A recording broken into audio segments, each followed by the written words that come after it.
I'm back. Did it kill my stream or did it make a new stream? All that usually what it does is it makes a new stream every single time I stream on a different platform. It might not have. I might have done it quick enough where it didn't kill it. I don't know.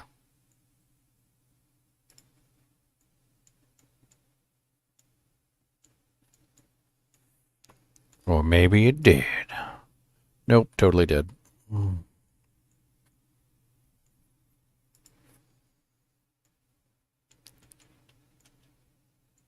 Hot tub streams. Let's go. What about hot tub streams? What are we doing with hot tub streams again?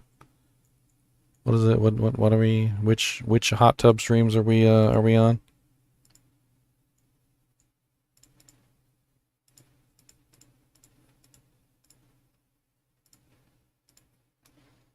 We got the best hot tub streams.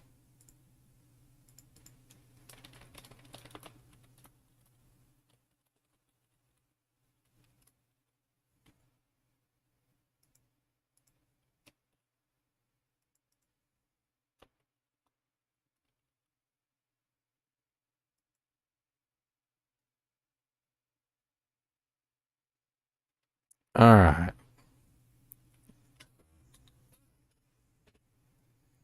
I'm back from outer space. What other stronghold haven't I done?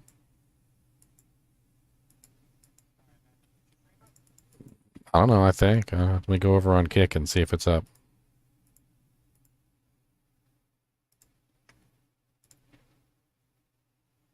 Is it?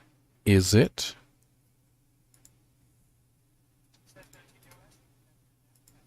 Mine apple tassels? Oh no, not mine apple tassels.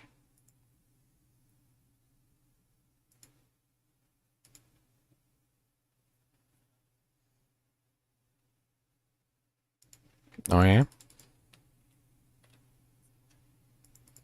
Where you at? The one that's the one that we opened up, Rhymescar Cavern?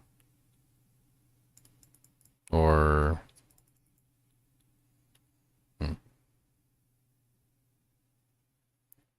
so so glad I stopped playing the beta and went back to D2R. What kind of necro would you recommend for getting through hell? Bone seems fine, but I wonder if respecking summon would be better. Balthazar donated 10 bucks. Honestly, bone is not really preferable for like leveling unless you have the equipment ready. Like it just doesn't really work very well unless you've got like a bunch of equipment and things that you can use to like beef up the skills. It's also very point heavy. Really kind of depends on what you got laying around. Summon's definitely the easier of the two, that's for sure. Bone does rely a lot on corpse explosion as well.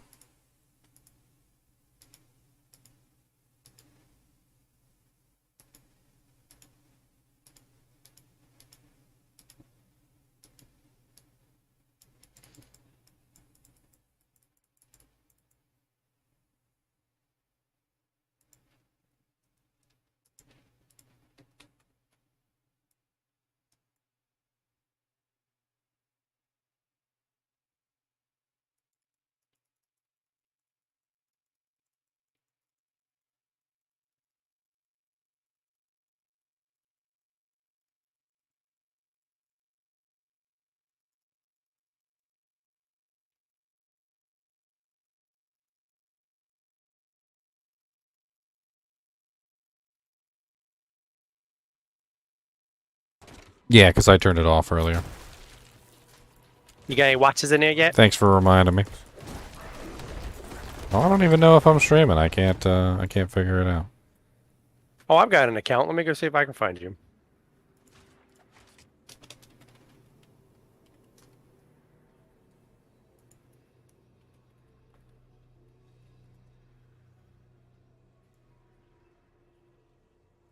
Says that I'm offline. So I guess it didn't work. It is locked. Be something I'll play around with just for lulz.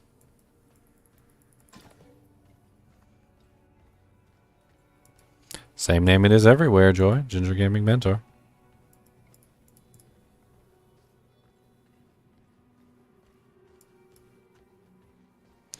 Dual streaming is all about expanding your audience. That's it. That's the only purpose of it. It's just expanding your audience. Maybe I messed up the settings.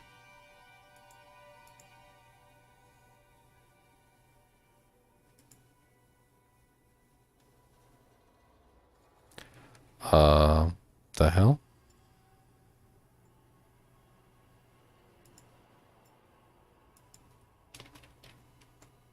I just accidentally deleted the kick destination. Yeah, just it's got you, but it doesn't have anything on it. Yeah, and I don't see anything either.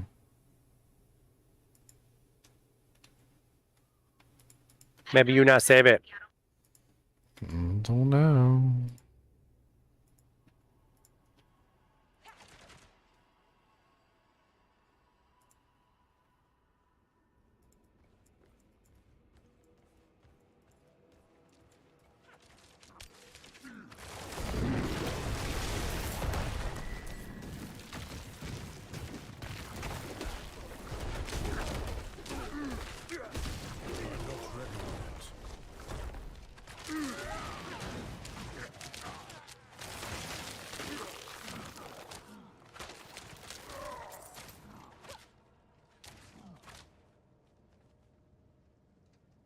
I might have to restart Streamlabs.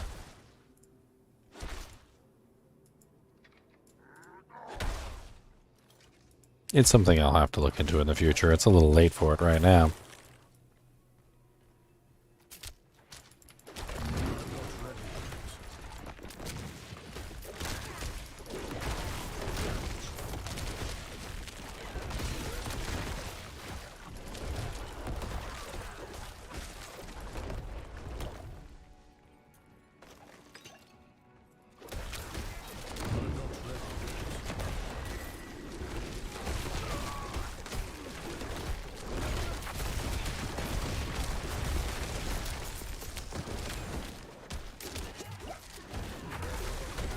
They said about having 75 followers before you could stream. What? How are you going to get followers if you can't stream?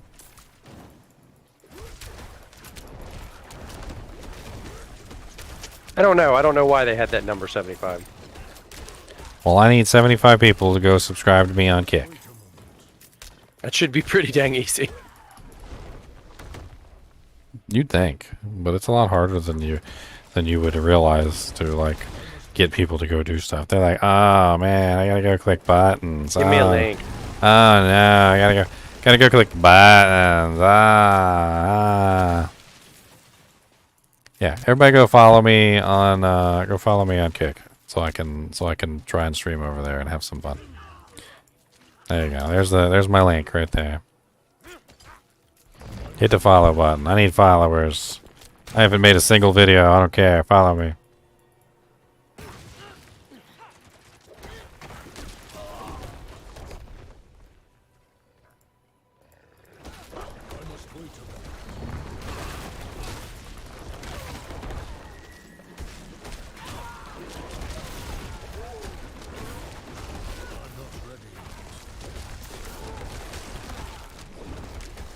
Dude got a shock lance. Now he did. He did. Is that your crackhead bear? That's just the pulverize. Got like a thing down here I gotta do.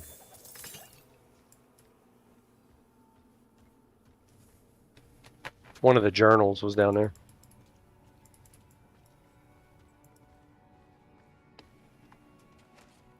$75 might be the number before you're allowed to earn revenue. Who knows?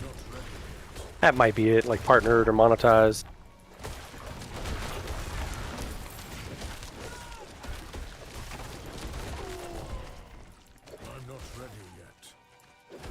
Start to type on my phone, ask questions, and play the game at the same time. Nah, well, you're the one that wanted to rush me down here to do some dungeons. It was hard, I need some help.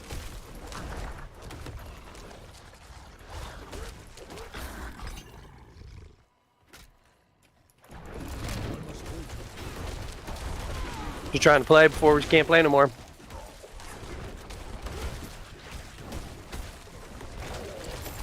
Can't say goodbye for 2 months.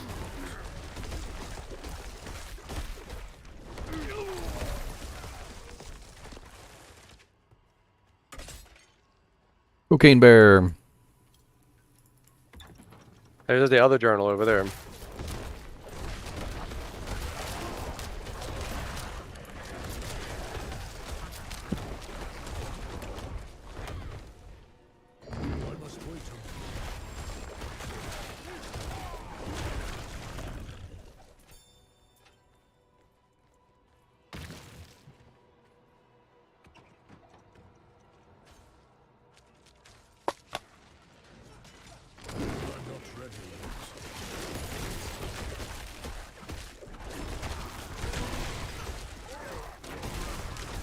What's up, Ral Hyundai?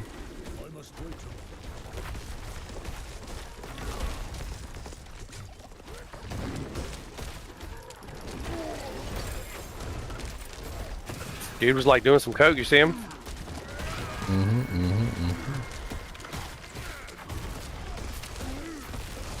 He was like drug food wage.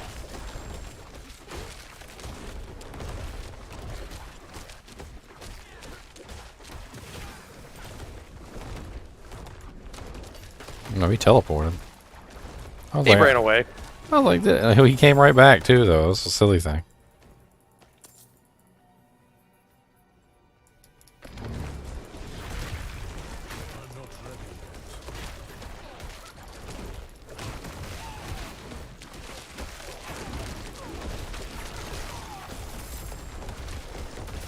Some legendary boots.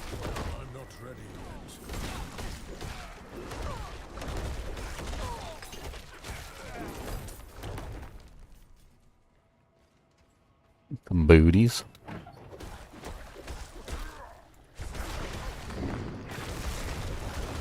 He has a grenade trap skill on it.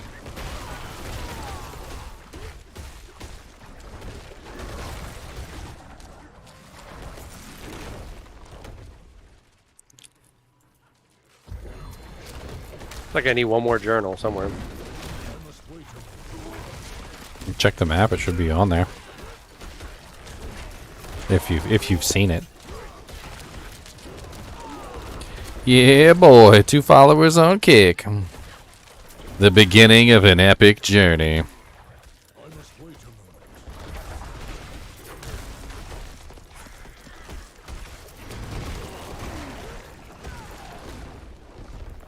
don't think I was signed in, so I couldn't follow you. I'm gonna have to go back and look at it again.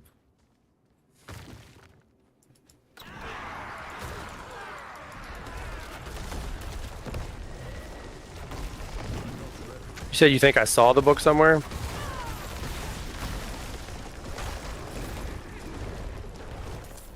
You might It's like have. straight up from where you are.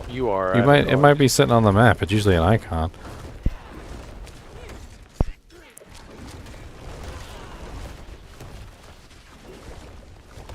Nice. I got 3 followers, boys. I'm not ready yet. Where were you when I only had 0 followers? Making No, 3 it's accounts. true. Making 3 accounts so I could follow you, bro. I'm not ready yet.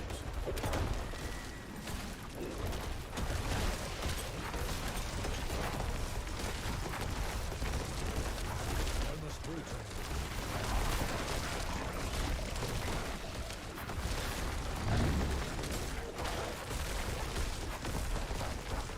I'm not ready yet. It honestly does look like a copy pasta of Twitch, too. Like, straight up copy pasta. I'm not ready yet.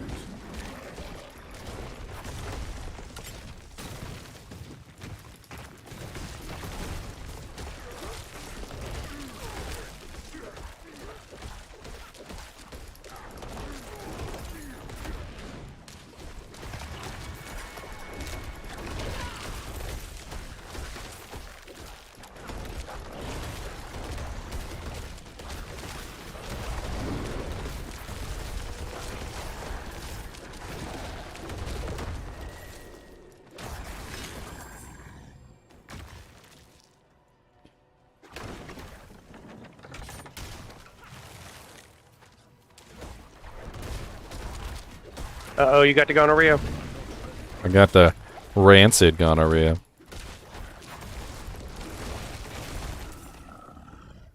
You remember that episode of The Simpsons where Burns goes to the doctor, and the doctor tells him he has like every Like, illness known to man. And he's like, and they're well, all why? He's fighting like, each other, keeping him at bay. yeah, he's like, and why aren't I dead? He's like, well, they're all trying to get through the door at the same time, and they're kind of getting stuck. He goes, you have a delicate balance of illnesses, which is just preventing your death. Take one away, and they'll all assault you. He goes, we can't cure any of them. I'm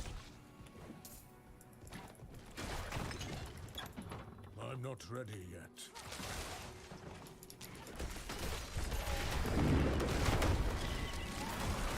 Tyrael didn't want to resurrect Tothomet. Tyrael was making a comment, James, about Diablo absorbing all the other lesser and primevals, and Tyrael said he wants to resurrect the dragon. Those were the exact words that he used. He wants to resurrect the dragon. So basically, Tyrael recognized that Diablo's plan was to resurrect the dragon.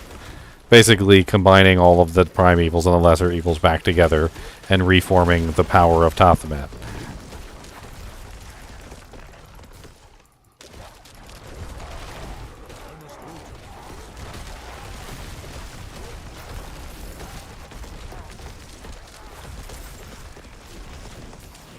I can probably find it. Just look up to Diablo 3 Tyrael dialogue and you can probably find it in there somewhere.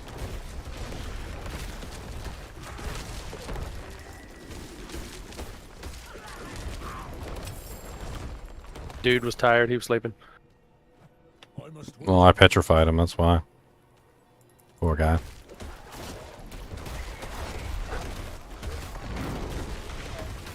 Slay 10,000 vampires. Completed. Vampire Massacre. Congratulations. I think that was what the Black Soulstone did, James, was it kind of gave him control over the power. So he was pulling in all of the lesser in prime evils into the Soulstone and then using them to empower himself. So he was basically getting the power of Tothomet without the identity of Tothomet.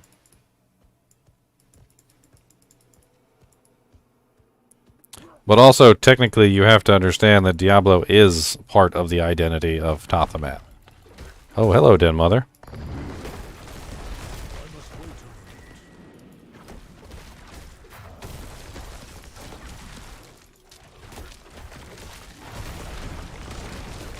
I must wait a minute.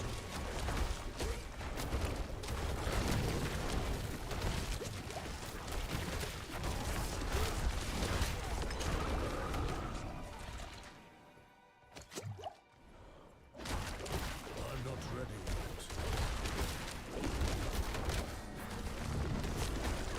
He did, and he grew boobies. I must wait a minute.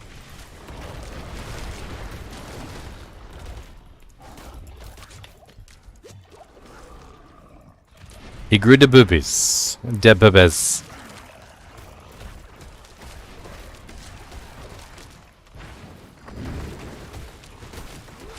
not ready yet.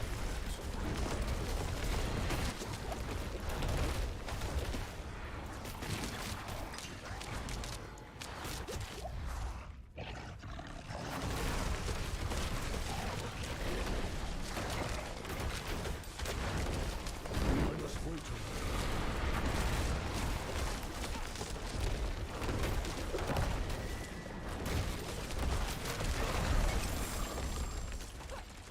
Alright, now that we got the dungeon completed, let me go, let me pull this up for you so you can see it. Diablo 3 Tyrael dialogue.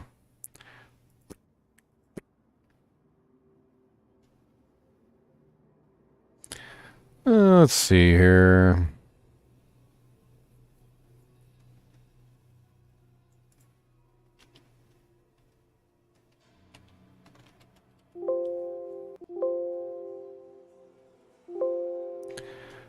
Damn. All right. Just give me a whole bunch of freaking. I hate it when it does that.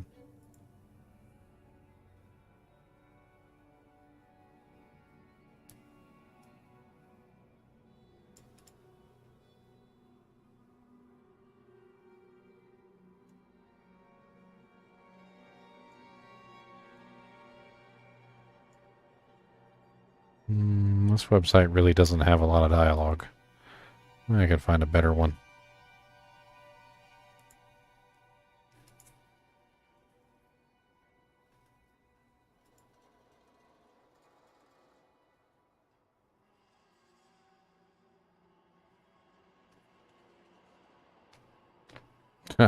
Try and find another one and like click on the page and it just doesn't work.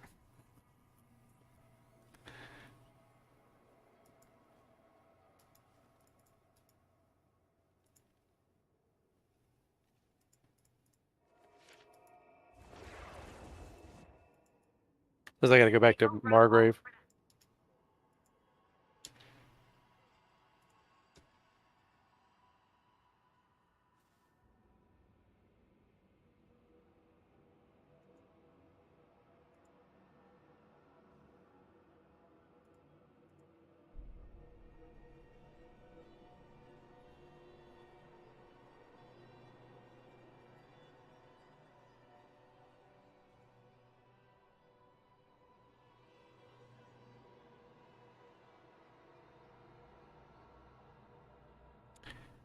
Heaven's Fall. Tyrael, we are lost. Diablo is too powerful. Always before the lords of hell bickered and worked against each other, they undid themselves. Within Diablo, within the Prime, there is no such division, and now the halls of the high heavens quake beneath his steps. I'm sure there's more.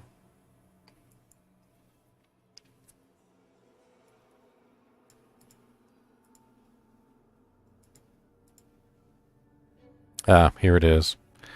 Okay, so this is a conversation between the player and Tyrael.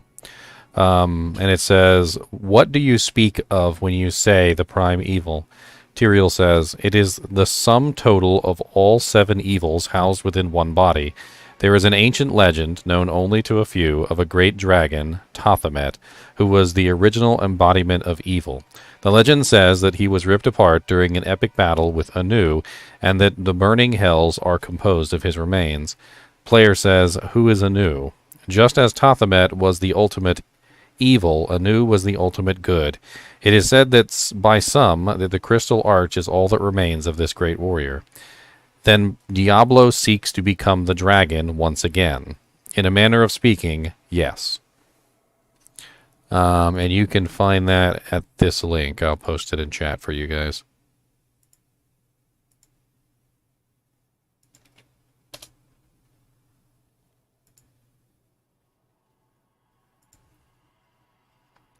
So confirmed that that's exactly what happens when you combine the evils.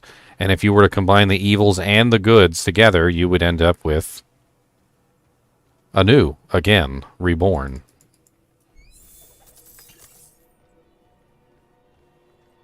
Hey, Gene, congratulations. You got a membership. Look at you.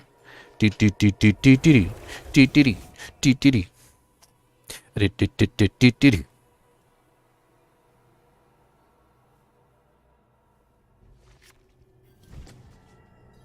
You know what? I'm gonna double you up. You did a membership, I'm gonna do a membership. How about that? Oh, Gene was the one that gifted, and Psychonauts was the one that Psychonauts was the one that got it. Okay. Alright. I'm gonna double you up, Gene. That's it. We doing a double up. I'm gonna get you a double up. There you go. You donated a membership, I'm gonna donate a membership.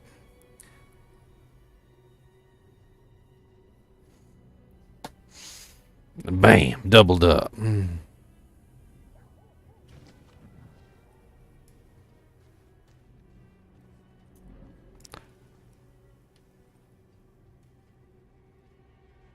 Oh, dang, Wicked Plumber donated Yep, 5.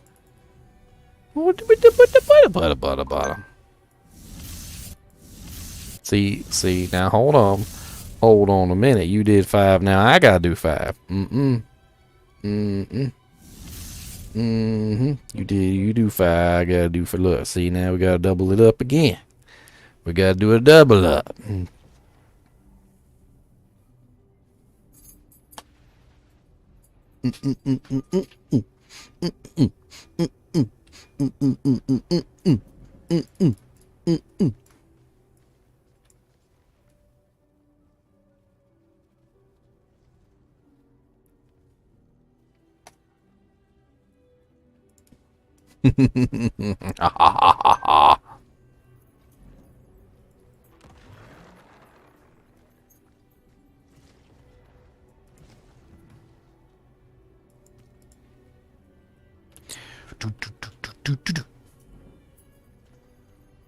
Alright, now let's see them Chonchula emotes in chat. Come on now. Let's see them Chonchula emotes in chat.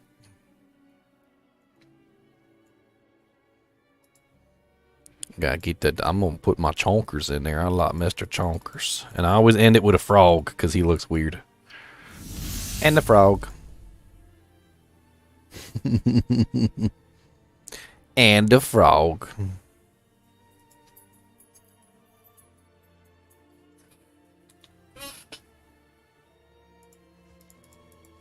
The frog's terrible. He's just like, oh no, you got a Zod rune though. You can put the Zod rune in there and repair it.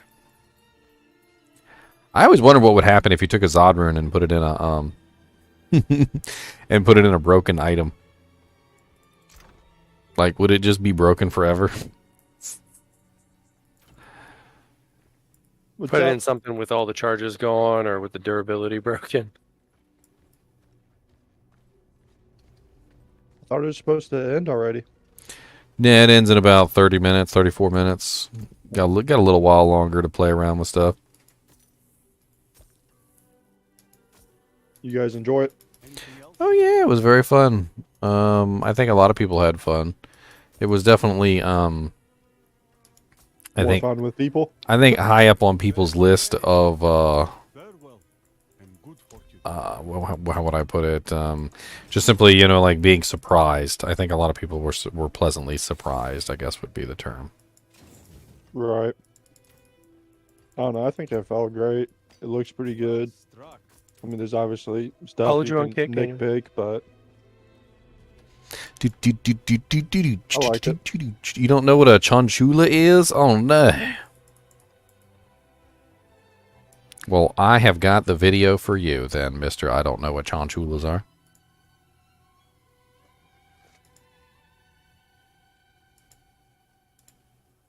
Let me bookmark this real quick so I can come back to it.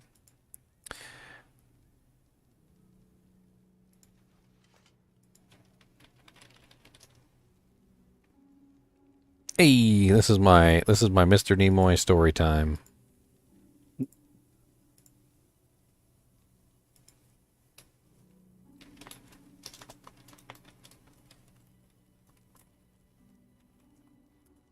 There you go. All for you.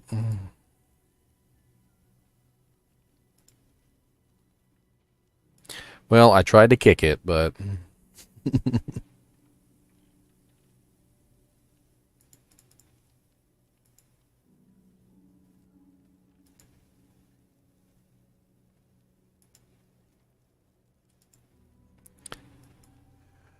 I'll have to spend some time setting up a Kick account and just see how far I can get in the world of Kick. Maybe I can get 5 subscribers. 5 lowly followers.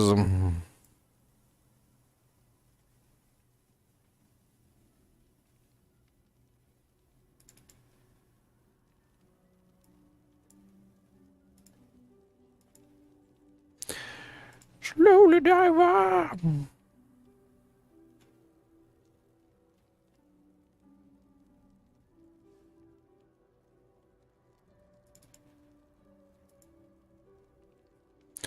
There we go. Avatar has been edited. Banner image. Oh no. I don't even know where my banner image is. It's been a long time since Entering restricted area. Turn back now. I had to upload a banner image.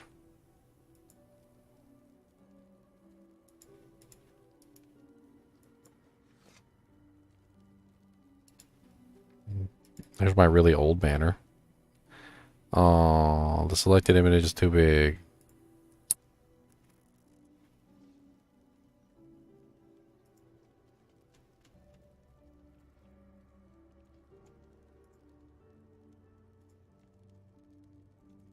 Build a community.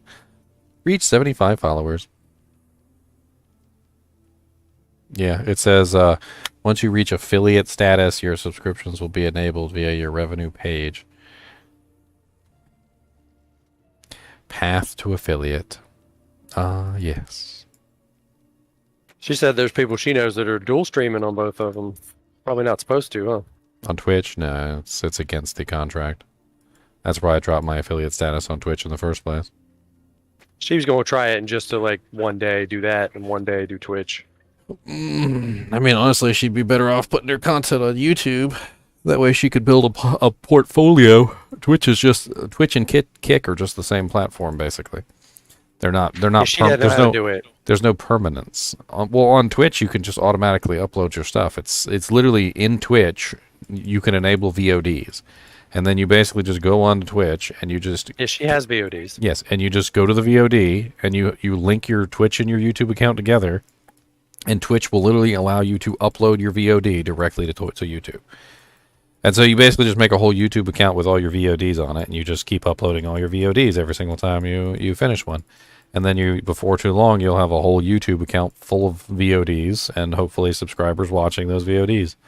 And then you can upload other things like clips. Like anytime somebody clips something on YouTube, you can upload the clip that they make of you, or you can download the clip. And sometimes the clips are pretty good. And then you can have those on there too. I thought Twitch was decent, but I thought it lacked permanence. That was the biggest issue that I had with Twitch, is there's no permanence to it. YouTube's been around a million years.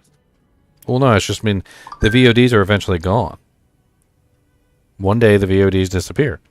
And then they're just gone forever. And so, like, what's the point of that? Like, your content should be able to, like, freaking even 10 years from now, if somebody wants to pull up some Diablo 2 content, they'll be able to pull up one of my streams and just relax and listen to some Diablo 2 playthroughs. I mean, but on Twitch, like, there's none of that. Like, once your stuff is gone, that's it. It's gone. Unless you saved it. Unless you got it backed up on a hard drive somewhere. Most likely Diablo 2 Resurrected, yeah. I actually did want to do a little bit more Sons of the Forest too. We might do some more Sons of the Forest for Saturday Horror or something like that. I don't know. I was really enjoying the Sons of the Forest build system. I thought it would be really fun. Just to do like a playthrough and see if I could maybe like build something really cool. I'm not sure if you guys have played Sons of the Forest, but it's definitely worth a playthrough if you guys haven't checked it out. Maybe bide you a little bit of time until Diablo 4 comes out.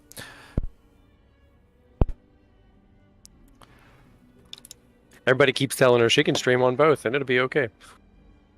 I mean, they're not exactly wrong. Like, Twitch doesn't always like enforce their rules, which is basically what people are banking on, but there's no guarantee that they won't enforce their rules. And if it's her main source of income, does she really want to take that chance? Yeah, I just told her, I was like, my brother's like, YouTube would do you great. You go to YouTube. Expand. I mean, there's no downside to expanding out to YouTube. You're just taking your content, you're putting it somewhere that it can be watched. You get monetized relatively quickly if you pull your your user base. You just make sure to tell everybody to go over and subscribe, and once you hit 1,000 subscribers, you can monetize. And then anytime anybody watches any content over there, you're getting paid for it. So, like, it's really just a win-win. And then you can just upload your VODs and put some ads on it and move on with your day. It's just a passive source of income. I don't think she has 1,000 though. On YouTube? No, on Twitch. So followers on Twitch are basically nothing. It's kind of like a weird scenario. Like, subscribers on YouTube are actually valuable.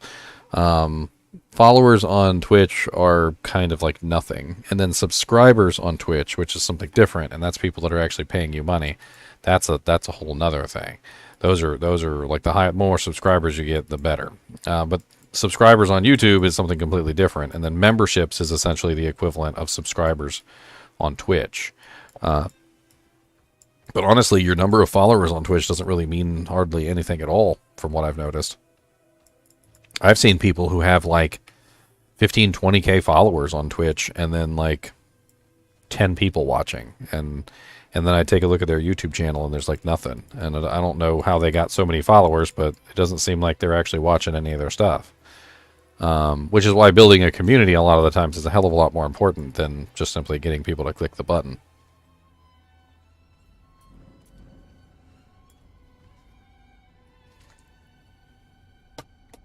$2.34. I got enough time to maybe do something else.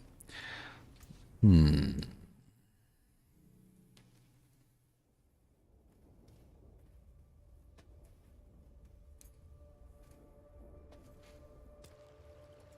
got to make Friar Tuck look as much like Friar Tuck as possible.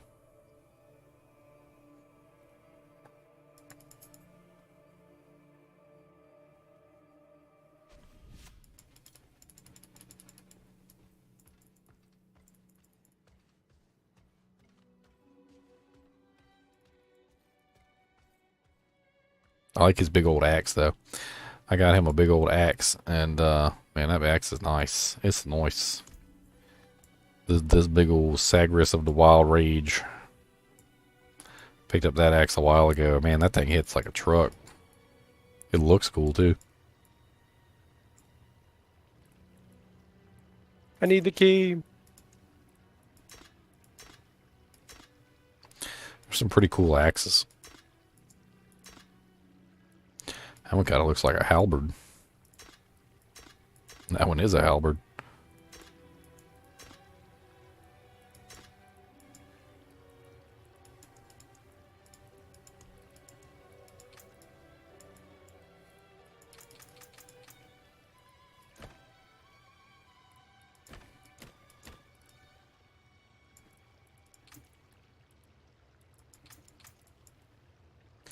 I took his pants off.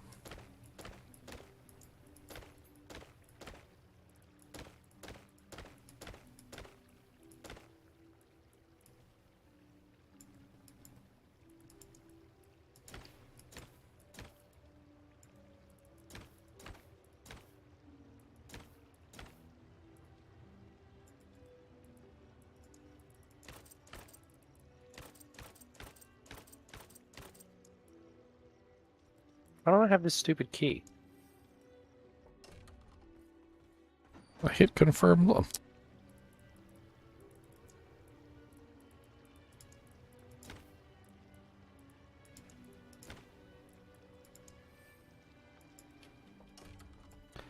What the hell is going on? I literally hit save look and then it just doesn't apply. It says your look has been saved and then doesn't actually do it.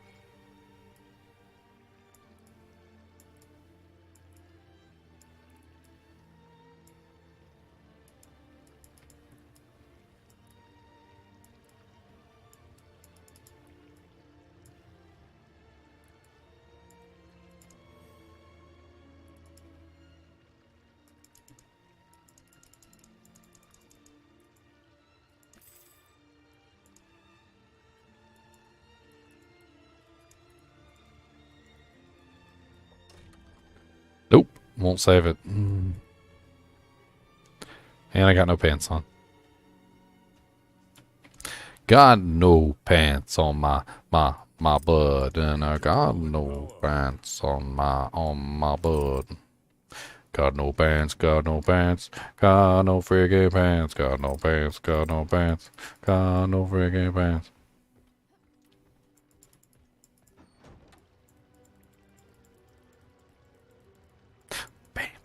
Pants. God, no friggin' pants.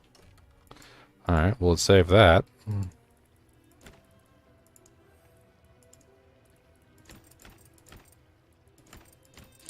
Maybe it was because I wasn't wearing pants. Maybe that was why.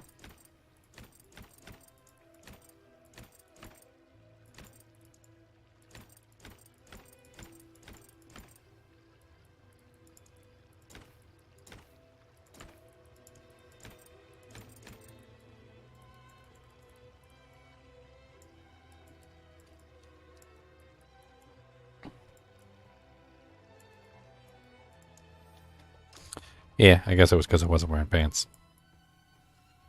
Maybe I need to put on some pants. Maybe I want to put on some pants. Maybe I need to put on some pants now. Got to put on some freaking pants.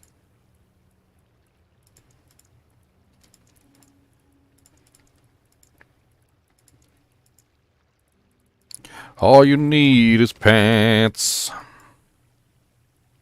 All you need is pants. Come on down and see my pants. Look at my big fancy pants. 'Cause all that you need is pants.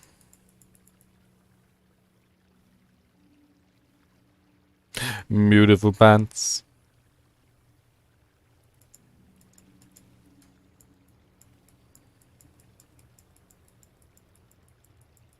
I mean, he's got very broad shoulders. Like, this guy. I mean, you can just see. He's got very broad shoulders. Just very broad. Kind of like me. Just big, broad shoulders. He's got a big, thick chest, too. I mean, it's like...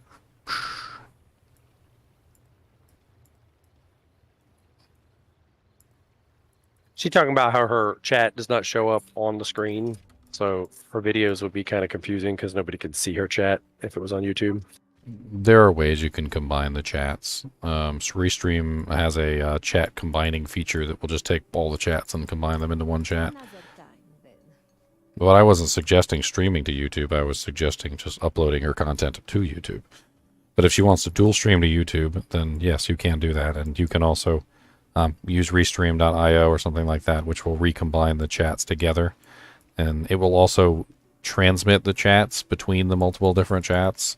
So like when somebody talks on Twitch, it actually sends it over to YouTube. And when somebody talks on YouTube, it sends it over to Twitch so that people can understand what's going on. I mean, it actually does work pretty well. I ditched Restream.io though for Streamlabs because it was cheaper and simpler for me. But Restream is definitely kind of like an all-in-one package. Will probably work pretty good. But honestly, that's not really what I was getting at all. I was just saying upload her VODs and things to YouTube, make an account, start uploading her content, make a portfolio, a catalog, you know, clips, things like that, you know, non-live stream content. Oh yeah, I understand. She's, as I'm telling her though, she's not like, why would anybody watch her video on YouTube after the fact? People love going through old videos. You kidding me? I got people watching videos that are like 2 years old, and they comment on it like it was yesterday, and I'm like, dude, this is like, this is pretty old, my friend.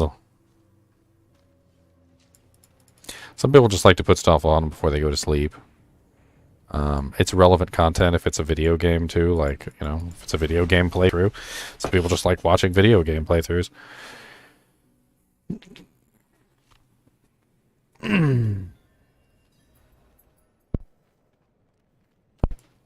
In my experience, there's two different crowds. There's people that always love live stream content. That's all they want to watch. And then there's people that are very much so interested in, like, a catalog of content that you just have, like, you know, sitting around. And the people who love live stream content tend to go to Twitch. And the people who love cataloged content tend to come to YouTube.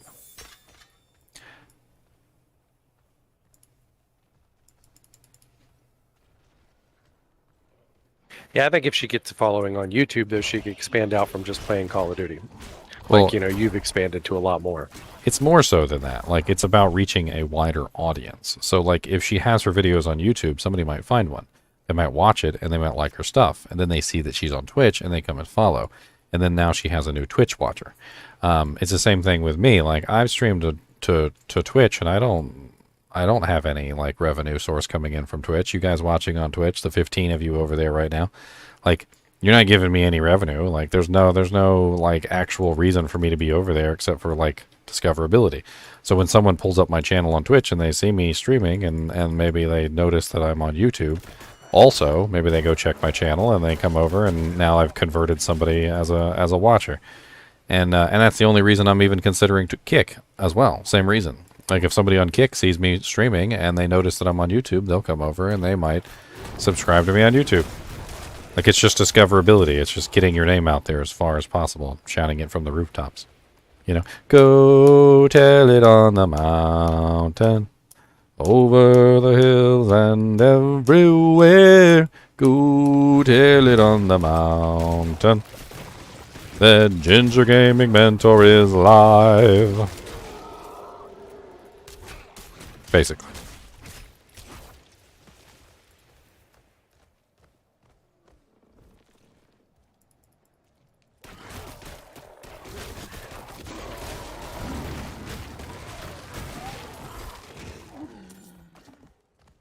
She's getting frustrated, so I'm not talking to her about it anymore.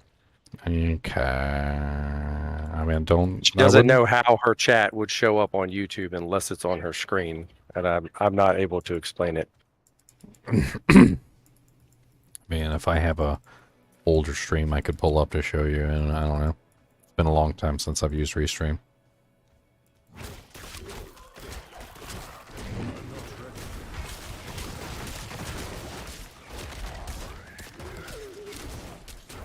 I gotta go get the boys. Say bye to Diablo 4.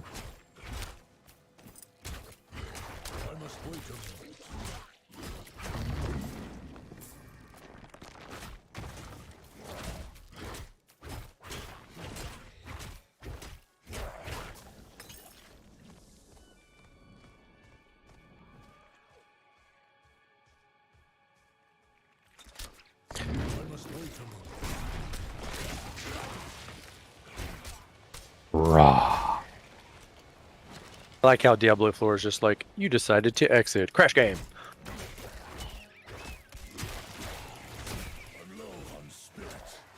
Yeah, no, I can't remember what other game did that. Like, I could never exit the game properly. It would always just crash. Like, there was never a moment that I could actually just exit the game properly. It always just went straight to crash to desktop. I'm like, I'm exiting correctly. Like, what are you doing? I hit the save and exit button. Crash to desktop! Error code 795544. What is wrong with you?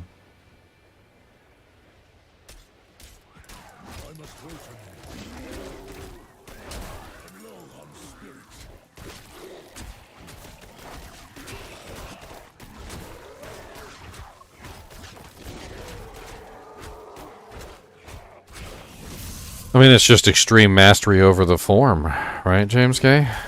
Extreme mastery over a form is something that I guess shapeshifters probably practice their entire lives.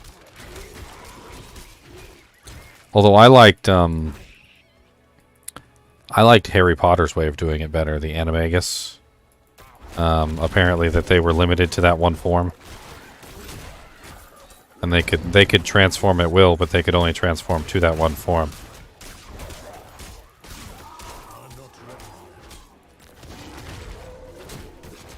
I mean, this boy over here is an Animorph. He's a this boy's an Animorph from the Animorph books. He's over here just like shape-shifting at will.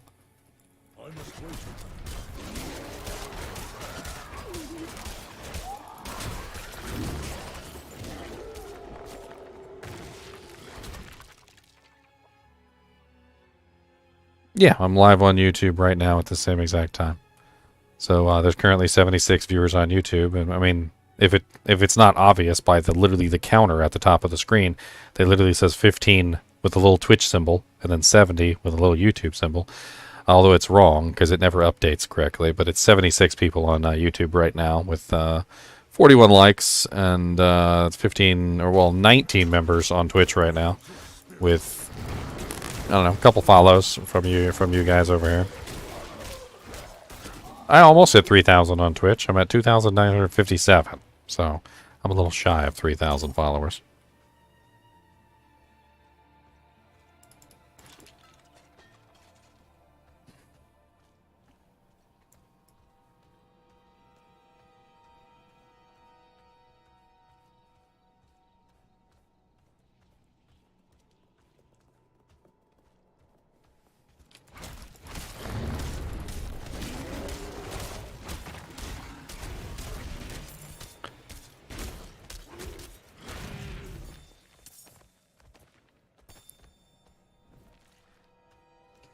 You know, it's funny, I set up my skills the same way on just about every character.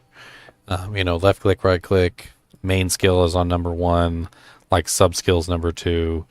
Really, like, not really used all that much is now number 3, and usually number 4 is something that's like really common that like I'm always gonna press anyway, so it's just reflex. And like I went from my other character, which was the Earth Druid, to this character, and like almost didn't even notice that I had changed characters because it's very similar in the way that I put, you know, like set up all my characters. So the button presses are almost all the same. Like main skill, sub skill, you know, like, and there's really not much going on here that's different. I even got Hurricane.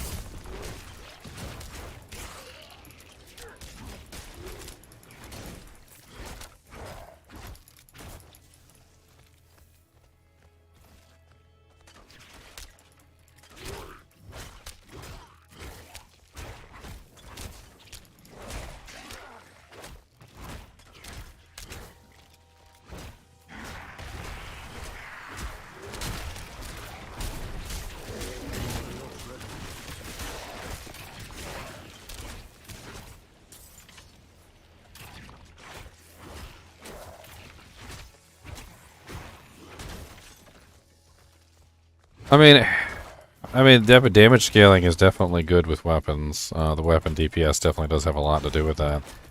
But as me and several other people who were just playing around with like level 27 monsters at level 8 will contest, is that if you know what you're doing and you can press your buttons in the right order, you can kill a level 27 monster at level 8. It's pretty nice. It's definitely more D2 than it is D3. If anything, it's actually more D1 than it is D2 in the way that the combat works. People who say that it's more like D3 don't know what they're talking about. Don't listen to them. I've been playing these games for literally thousands upon thousands of hours. And if this game was like D3, I would not be having fun.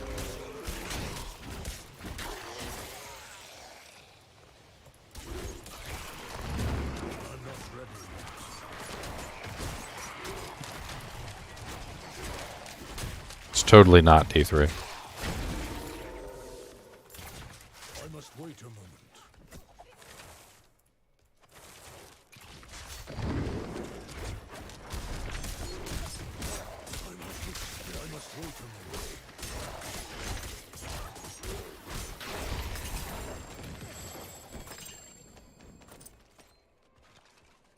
Did. We got 8 more minutes of Diablo 4, then you guys get to wait for 2 months.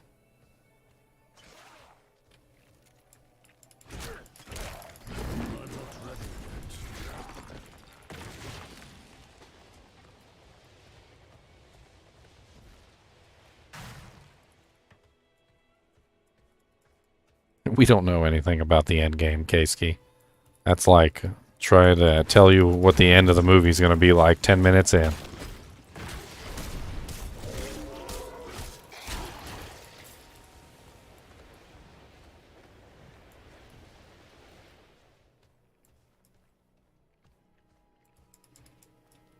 When I say that the game is a lot like D1, what I mean is that the monsters offer real threat. Oftentimes you will find yourself falling back to a doorway just to prevent the monsters from overwhelming you. In the same way that you would do so in Diablo 1. Monsters can definitely kill you in this game, whereas in Diablo 3 the monsters had basically no threat whatsoever.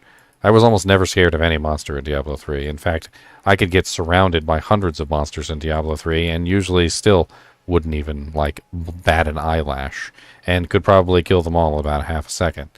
Diablo 2 is a little bit more like Diablo 1, but it definitely does have those situations where you're surrounded by monsters and you end up just annihilating everything off the face of the planet. Now, you can encounter, like, the occasional, like, extremely difficult monster in Diablo 2, but for the most part, Diablo 2 monsters tend to be a little bit more on the weaker side. Whereas in Diablo 1, the monsters tend to be more on the strong side. And anytime you encounter one of these strong monsters in Diablo 4, it harkens you right back to Diablo 1, which is where all of a sudden now you are more in a stance of like, okay, well, I need to run for my life. Let me gather at this door real quick. Let me back up a little bit. Let me retreat. Let me slow them down. Let me find some way to make this a little bit less of me going to die in about 5 seconds, and turn, and shift it into, like, let's survive. The threat, or the monsters, the threat that the monsters presented in Diablo 1 was far more real than in Diablo 2 and Diablo 3.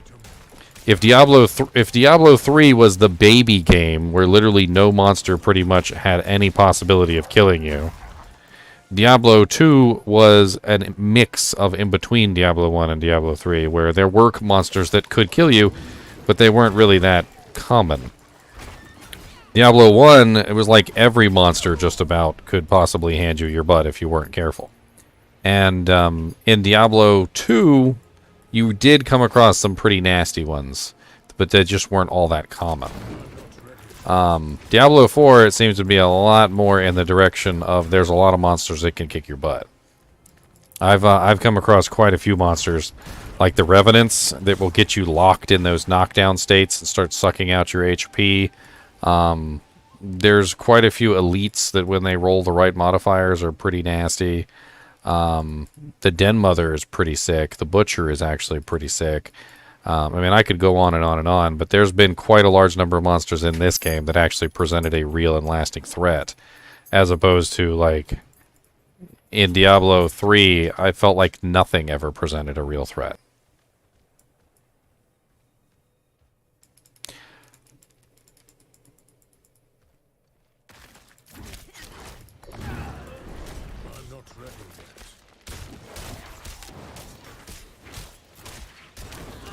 I've been one-shotted in this, yes. I've been one-shotted.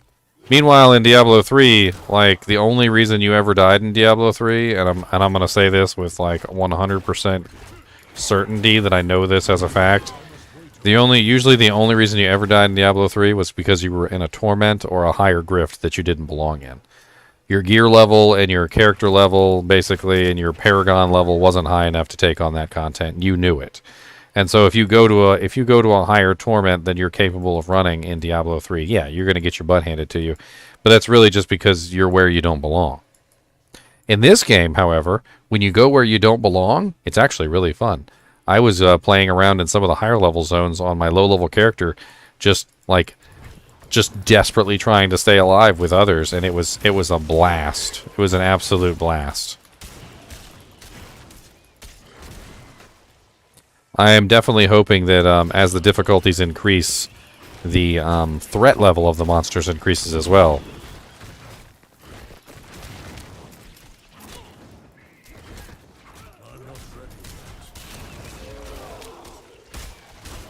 Time for one more dungeon.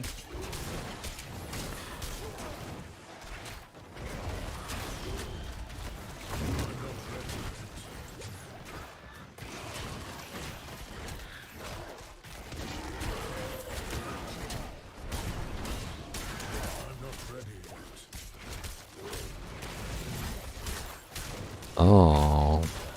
Those are the D3 wasps. I hated those guys in Diablo 3. They were one of the most dangerous enemies in Diablo 3, I swear. The ones that sat back and shot all the little wasp projectiles at you.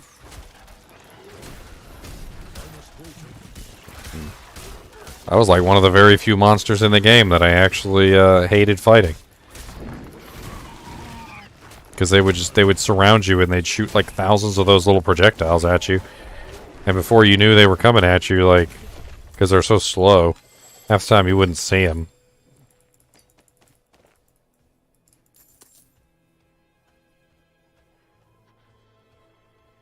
Oh, no problem, Gene. I'm glad I could put in the time on the beta. I'm sure my girlfriend wants to kill me because I've been doing this nonstop for like 2 weeks, but... I mean, technically it's over today, so...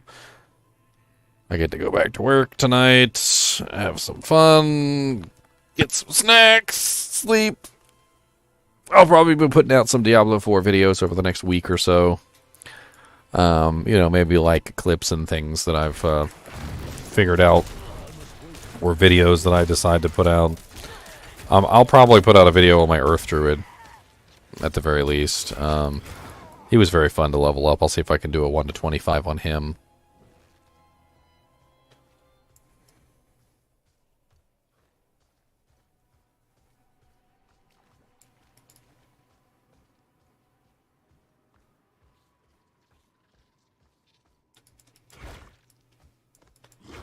I'm out of spirits. I must wait a moment. No, I buffed him. Did you see that?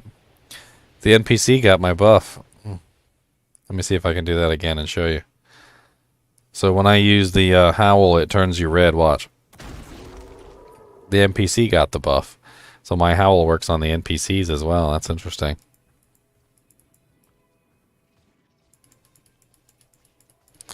Why is mana called spirit now? The long and the short of it is basically that having one all-encompassing resource is very difficult to balance. So when you're trying to balance out 5 or 6 or 7 different characters and you have an item that enhances a resource, like mana, that is all-encompassing across all characters, it's very difficult to balance that. So all they really did was they took mana and they renamed it for each class. And the only reason they did that was because they wanted to balance each individual character around their resource. You can still think of it as mana. I still think of it as mana. And I'll probably still call it mana on many occasions. But it's essentially they just renamed the mana to a different name just so that they could better balance the way the characters use their resources. And it is silly because it is just simply a resource. It's just mana. That's all it really is. And it's stupid that they renamed it, but I can understand why. I feel like they would have been better off just simply putting mana and then in parentheses the name of the class. That would have been a hell of a lot easier. And then that way they could have made items that only affected those classes. So, like, boost your mana by 75% or something, and then, like, in parentheses, Sorc only.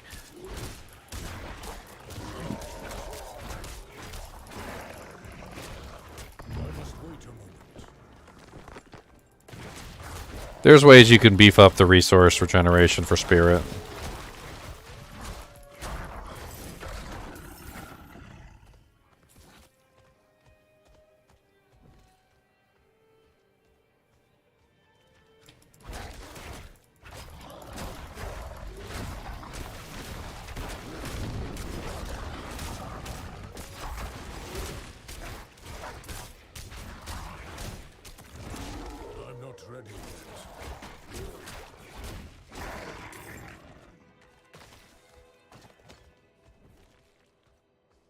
I'm not really sure. Open grapefruit.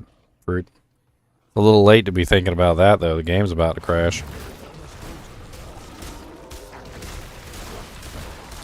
I'm going to play till it goes down.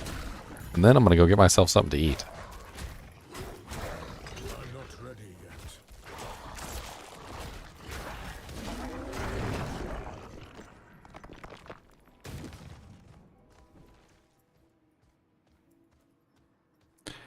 Good news, they extended the beta for 4 more days. Oh, okay. Time to look for my second unique item. Let's go, baby, let's go. Let's go, baby, let's go. Making uniques, let's go. Let's go, baby, let's go. Coming on down to the big dome round, and I'm gonna get all of them dang clowns.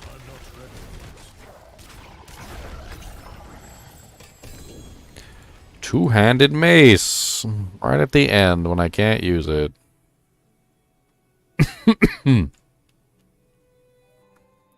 Core skills deal an additional 14% damage for each active companion. Oh, wow.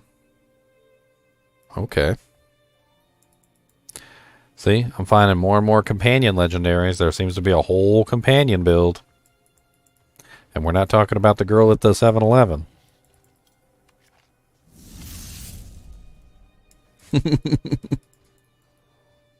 Hey, what's up, Slim Nasty? 4 viewers, huh? Thank you, sir. If you guys haven't checked me out on YouTube, I am on YouTube. I've got about 20 some odd thousand subscribers. Twitch is really just my side hustle. And come on over and say hi. I got tons of videos on Diablo 2 and Diablo 4. And I do horror games every Saturday. I'm not ready yet.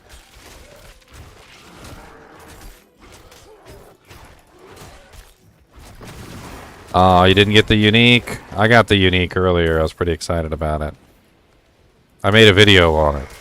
One of the things I do on my channel is I make unique item videos. And the unique item videos are basically just me going over unique items. So I did my first unique item video for Diablo 4. And I was pretty excited about that. The first step in a long journey.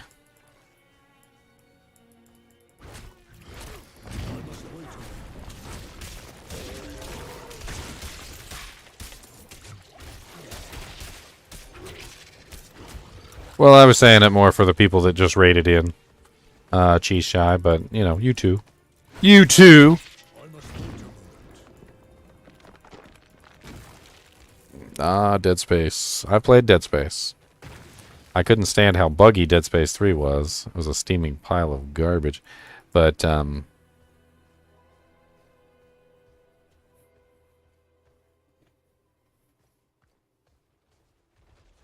I wouldn't worry about being left in the dust. The Druid has some pretty ridiculous legendaries. We were going over some of the legendaries, and one of them literally makes it so that Cyclone Armor affects everybody around you. And Cyclone Armor is absolutely amazing. So you literally become like a Salvation Paladin at that point.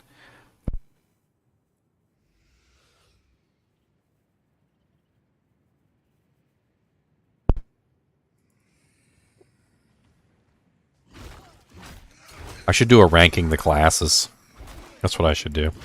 I must wait a moment. Shall we rank the classes? Shall we rank them?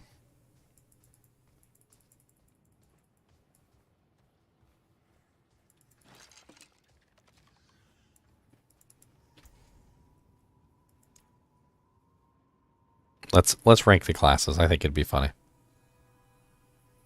Do do do do do do do do do do do.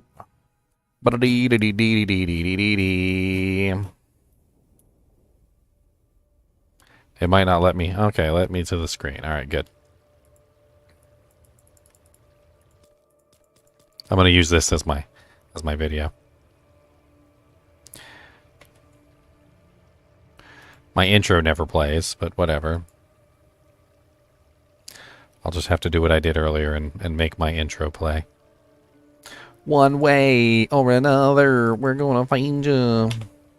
We're gonna get you one way. Maybe next week, we're gonna get you. We're gonna get you. I get you. I get you. I get you. I get you. I get you. I'm going to get you. It's over. Bink. Alright, let's do this video. Let's have some fun with it, shall we? Hold on. Fit to screen.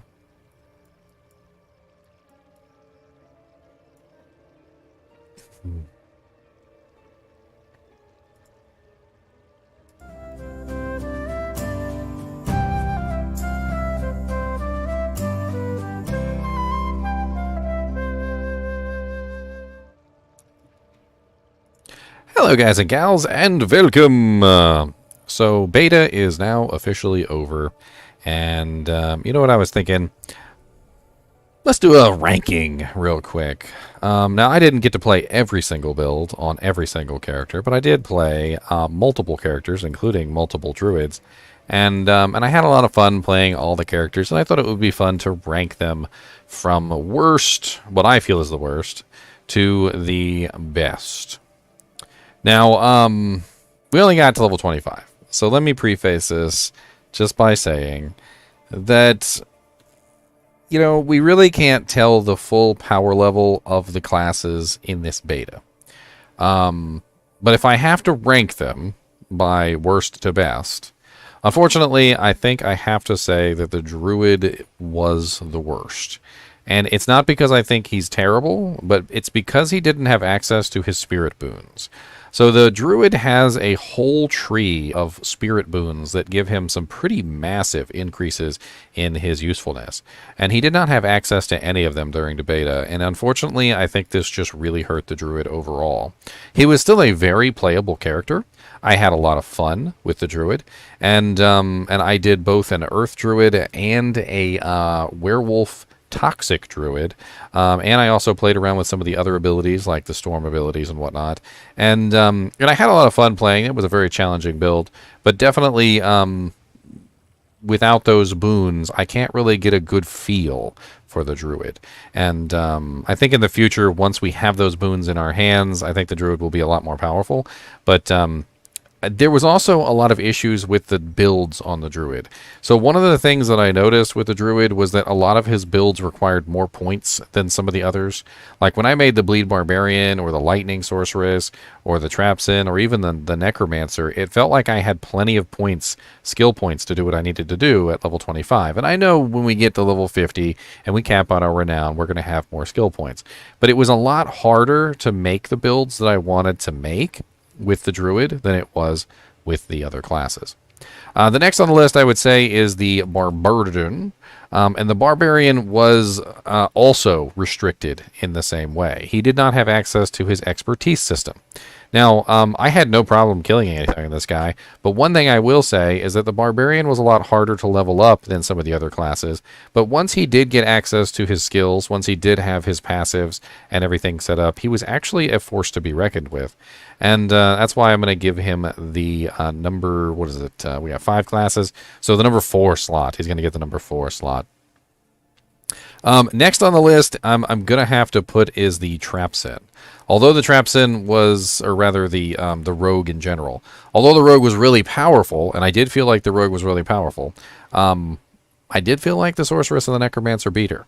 And I think it was really just, honestly, because I had a lot easier time leveling up on the Sorceress and the Necromancer than I did the Rogue. But the Rogue does have a lot of really powerful builds. For instance, one thing that she can do very well is the bow skills, which I used 1 or 2 of the legendaries with some of her bow skills, and the shadow imbuement, which, by the way, the shadow imbuement on the freaking Rogue is amazing. And she was able to pretty much demolish an entire screen, which was pretty damn cool. Her trap build tree is really awesome, and I had a lot of fun playing around with the poison trap, the death trap, and the caltrops, and dropping the smoke grenades and all that. That was pretty cool. The one path that I didn't explore as heavily was the melee path. I'm not really a big stealth game character, and the melee path really just seemed like a stealth character, and I just didn't want to go down that path, so I apologize. Next on the list, I'm going to rank the Sorceress. The Sorceress, or sorry, not the Sorceress, the Necromancer. The Necromancer in the number 2 spot. So far we have Earthbender. The Druid is, in general, is number 5. I put Barbarian at number 4. The Rogue at number 3, and the Necromancer at number 2. Now, why did I put the Necromancer at number 2? Honestly, because I feel like the Necromancer has some pretty powerful builds. He was extremely easy to level up. Almost too easy, honestly, because of the skeletons. And one of the crazy things about the Necromancer was just that how good he felt as a character, comparatively to like the Diablo II Necromancer. I was very, very impressed with how well he felt as the Diablo II Necromancer. You could very easily just do a Fishy-mancer from Diablo II, Corpse Explosion, Max Summons, and just have fun with it, and it worked extremely well. And there were quite a few other really good builds that you could do. Some of them were downright broken, like the Blood Mist build, and just lots of fun in general. However, for the top of the list, for number 1, I'm going to have to give it to the Sorceress. The Sorceress was by far the easiest character to level, and honestly the most, like, ridiculously, I want to say, like, almost baby-proof character. Like, it didn't seem like you could do anything wrong with this character. Like, she was so well-tuned and so well-made that, like, any build that you chose just about did really well. You could do a Hydra Sorceress, you could do a Freezing Sorceress, you could do a Lightning Sorceress. There were OP abilities like Chain Lightning and Hydra and Frost Nova, and even very good legendaries that would beef up quite a few of the like abilities to just extremely good heights. The freezing tree had some pretty crazy stuff you could do in it that had to do with, like, if a monster is frozen, activate X skill, and you would just, like, freeze everything on the screen, and then, like, 1,000 freaking daggers would shoot out of everywhere and kill everything. And I didn't even do that build. I was watching somebody else do that build, and that was freaking ridiculous. I did the Chain Lightning build, and on the Chain Lightning build, I would literally just walk up to a boss, fire Chain Lightning, and it would go, and they would die. Like, and it would just keep going back and forth, bouncing between me and the boss over and over again until the boss was dead. And there's also some pretty good ultimates in the Sorceress tree as well. Like, I really liked the Lightning one that just basically spammed all the lightning skills for every single lightning skill that you used. And I mean, it was just a very well done class, almost too well done in my opinion. A lot of people were talking about, like, the Hydra being like the noob or like the casual friendly build. Like, apparently there's a lot of casual friendly builds within the Sorceress that, like, anybody who picks up the Sorceress would just be able to, you know, like, play her and not even really worry about it.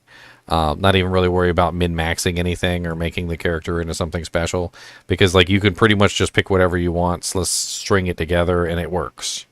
Now, making, like, a min-max build where everything dies on the screen does take a little bit of time and a little bit of effort to pull that all together. And, like, those crazy min-maxed builds are rather interesting.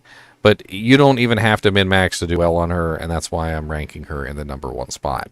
Overall, though, I want to say this as a whole, because obviously in the ranking system, it always feels like somebody gets the short end of the stick, right? Like, oh, why would you rank him that spot? You know, he's not that terrible of a class. So I'm going to say this right now. I was pleasantly surprised with all of the classes. I actually really enjoyed playing everything, and that is very weird. I rarely, if ever, pick up a game and like every single class that they make. There is a build on every single one of these characters for everybody. I went into the Barbarian expecting a character that I wasn't going to like, because I don't generally like Barbarians. I'll play them, and I make builds for them. But in general, the Barbarian in Diablo 2 is not one of my favorite classes. My 3 favorite classes are actually the Necromancer, the Paladin, and the Amazon. And I still ranked the Necromancer 2, which tells you how OP the Sorceress is in this particular version of the game. Now, they were all good, though. Like, I don't particularly think any of the classes was terrible to play. In fact, I was able to make viable, workable, and, you know, like, level 25 builds for all of these characters and do very well toward the end of the game. I did feel like the Barbarian and the Druid were just held back by the fact that they couldn't access their expertise and totem systems. And if they did have access to those totem systems and the expertise systems, I feel like the Barbarian and the Druid might have actually pulled ahead of the pack. So we'll have to see how those systems affect the class overall in the future. Meanwhile, the Necromancer had basically full access to his system, with the exception of 2 golems. The Sorceress had full access to her system, and the Trapsin had full access to 2 of her systems, but not the 3rd. Although I don't think the 3rd one would have made that much difference for most of the rogues, only really the Trapsins and stuff. Now, it is important to talk about the rogue really quickly before we finish this video. The rogue is 3 characters in one. I would not go into the rogue with any assumptions, thinking that she is a ranged character, or thinking that she is a melee character, or thinking even that she is a trap character, because she is all 3. You can make her whichever build you want to make her. So if you want a Trapsin, then make a Trapsin. If you want a Amazon-esque type character, then you can do that. You can make a full bow character on the rogue. And if you want to do a full melee character, you can make a full melee character on her. She is literally just like all 3 in one. The Druid is very similar in that way as well.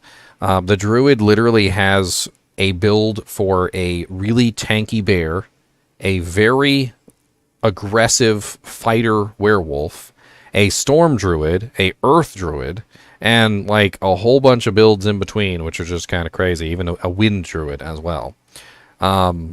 And similarly, the Necromancer really does have a lot of fun things you can do with him too. You can be a melee Necromancer, you can be a caster Necromancer, a summon Necromancer, and everything in between. So it's a very customizable character overall.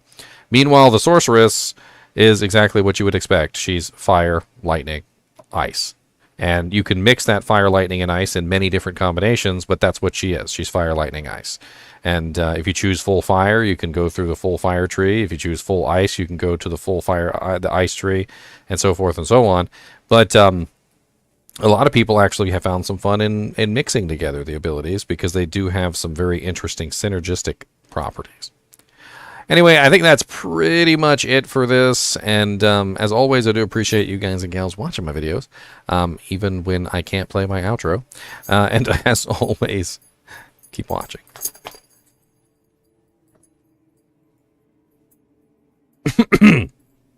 All right. And I'll upload that one to YouTube. Hopefully I didn't sound too much like an idiot. Even though I am.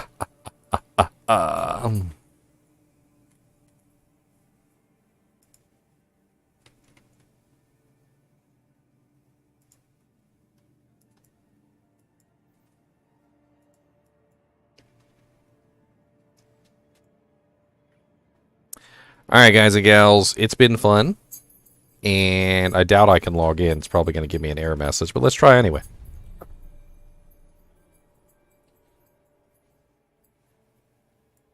Load.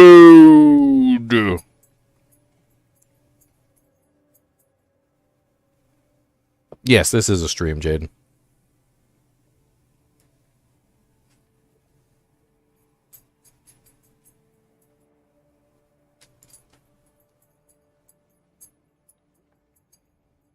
I recorded a video in the stream. You were here for the live recording of the video.